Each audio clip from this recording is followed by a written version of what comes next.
ចំពោះបងប្អូនដែលកាត់ឆ្នាំមកមីចានៅក្នុងខែសីហាគឺជាខែដែលលោកអ្នកមានធម៌ពលហើយនឹងភាពក្លាហានក្នុងការឈានទៅមុខឱកាសកាត់ឡើងប៉ុន្តែភាពជោគជ័យគឺអាស្រ័យការដែលលោកអ្នករៀបចំផែនការនិងប្រើភាពអត់ធ្មត់របស់លោកអ្នក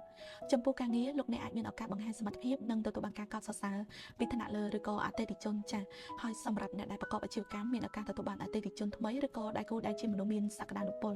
ក្នុងឱកាសនេះផងដែរគុំទទួលការងារច្រើនពេកក្នុងពេលតែមួយចាចំពោះហិរញ្ញវត្ថុគឺមានចំណូលចូលមកល្អប្រសើរប៉ុន្តែក៏អាចមានការចំណាយទៅលើការធ្វើដំណើរការអប់រំហើយនឹងការអភិវឌ្ឍខ្លួនផងដែរចាចំពោះស្នេហាសម្រាប់បងប្អូនដែលមានគូចាគឺជាពេលវេលាដែលលោកអ្នកអាចចំណាយពេលជាមួយគ្នានឹងការដោះស្រាយរាល់បញ្ហាដែលធ្លាប់តែយល់ច្រឡំកន្លងមកចាចំពោះអ្នកនៅលាវក៏អាចមានឱកាសស្គាល់ជាមួយនឹងមនុស្សដែលមានទស្សនៈឬក៏គោលដៅជីវិតនឹងស្តីងគ្នាផងដែរចាចំពោះសុខភាពធម៌ពលរាងកាយល្អចាប៉ុន្តែលោកអ្នកគួរតែកុំទទួលការងារច្រើនពេកដូចនិយាយខាងលើអញ្ចឹងព្រោះអាចធ្វើឲ្យលោកអ្នកងាយនឹងហត់នឿយចាហើយសម្រាប់បងប្អូននៅក្នុងខែសីហាគឺជាខែដែលលោកអ្នកប្រមូលធម៌ពលក្នុងការរៀបចំផែនការរយៈពេលវែងចាហើយគួរតែធ្វើការស្ដាប់យោបល់អ្នកជុំវិញខ្លួនចាទោះបីជាយើងជឿទុកចិត្តលើខ្លួនឯងក៏ដោយចាហើយសម្រាប់បងប្អូនទាំងអស់គ្នាអរគុណសម្រាប់ការគាំទ្រជាមួយនឹងយើងខ្ញុំកន្លងមកចាអរគុណ